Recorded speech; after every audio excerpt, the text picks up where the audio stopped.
சிவசங்கராபுரம் படுத்துறை village, தலைவாசல் தாலுகா, சேலம் மாவட்டம். நாங்கள் இவ்வளோ நாளாக கஷ்டப்பட்டு எங்களுக்கு பட்டா இல்லை.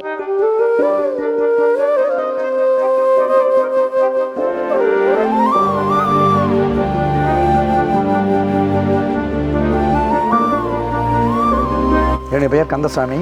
பல இந்த நிலங்களெல்லாம் முள்ளாக கிடந்தது. எங்கள் மக்கள் பலதரப்பட்ட மக்கள், பல ஊர்களிலிருந்து வந்து குடியேறியவர்கள். இந்த நிலத்தை பண்படுத்தி சீர்படுத்தி கிணறு வெட்டி மின் இணைப்பு பெற்று கஷ்டப்பட்டு ஒவ்வொருத்தரும் ஒரு வீடு கட்டி விவசாயம் செய்து வருகின்றோம். என் பேர் பேபி. நாங்கள் சிவசங்கராபுரத்தில் இருக்கோம். எங்களுக்கு 50-60 வருஷ காலமாக இந்த பட்டா விஷயம் போராட்டம் போயிட்டுருக்கு. என் பேர் செல்வராஜ்.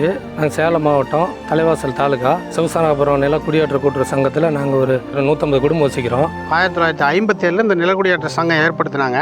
எங்கள் தாத்தா வந்து மெம்பராகி இதில் இருந்தார். இவ்வளோ காலமாக ஒரு 30-40 வருஷமாக இதுக்கு போராடிக்கிட்டு இருந்தோம் நிலப்பட்டாவுக்கு.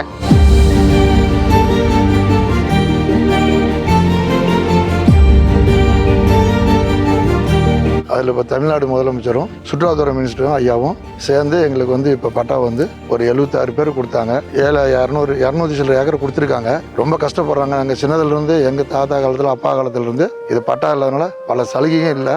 அதே மாதிரி நிறையா திட்டங்கள்லாம் முதலமைச்சர் ஐயாவும் செஞ்சுருக்காங்க, சுற்றுலாத்துறை மினிஸ்டர் ஐயாவும் செஞ்சுருக்காங்க. இப்போ பட்டா வழங்கியிருக்காங்க. உறுப்பினருக்கு ஒரு நபருக்கு 3 ஏக்கர் கொடுத்துருக்காங்க. தமிழ்நாட்டிலேயே சேலம் மாவட்டத்திலேயே நிறைய சொசைட்டி இருக்குது. இந்த எங்கள் சொசைட்டி சிவசங்கராபுரம் நில குடியேற்ற சங்கத்தில் தான் முத பட்டா கொடுத்துருக்காங்க. நாங்கள் பெரிய அளவில் விவசாயம் பண்ணிக்கிட்டு இருக்கோம். மரவள்ளி கிழங்கு, கறிவேப்பிலை, சேனக்கிழங்கு, கத்திரி, தக்காளி, இப்படி நிறையா விவசாயம் பண்ணிக்கிட்டு இருக்கிறோம். நம்ம 2021 மனு கொடுத்தோம். மந்திரி நம்ம சேலம் மாவட்ட சுற்றுலாத்துறை அமைச்சரையும் பார்த்தோம்.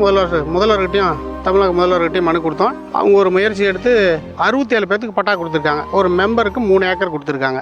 முதல் முறையாக எங்கள் நிலக்குடியேற்ற சங்கத்துக்கு தான் நம்ம அரசு பட்டா கொடுத்துருக்குது. இப்போ இந்த பட்டா வந்ததுனால என்னென்னா, இதுக்கு முன்னே சொட்டு நீர் மானியம் எங்களால் வாங்க முடியாது. சொந்தமாக பணம் கை காசு செலவு பண்ணி தான் சொட்டு நீர் மானியம் வாங்கணும். இப்போ பட்டா வந்ததுனால 100% சொட்டு நீர் மானியம் ஃப்ரீயாகவே வந்துடுது. அது எங்களுக்கு ஒரு மிகப்பெரிய உதவி. அதே போல் விவசாய கடன், வட்டியில்லா கடன் கூட்டுறவு சங்கத்தில் வாங்குறேன். முன்ன பட்டா இல்லாதனால இதெல்லாம் வாங்க முடியல. இந்த பட்டா வந்ததுனால இந்த செலவெல்லாம் எங்களுக்கு குறைஞ்சதுனால அது எங்களுடைய பொருளாதாரத்தை மேம்படுத்த ரொம்ப உதவியாக இருக்குது. ஸ்கூல் பிள்ளைங்களுக்கு ஃபீஸ் கட்ட, வண்டி வாகனம் வாங்குறதுக்கு அது உதவியாக இருக்குது. எங்களுக்கு இது ஒரு மிகப்பெரிய வரப்பிரசாதமாக அமைஞ்சிருச்சு.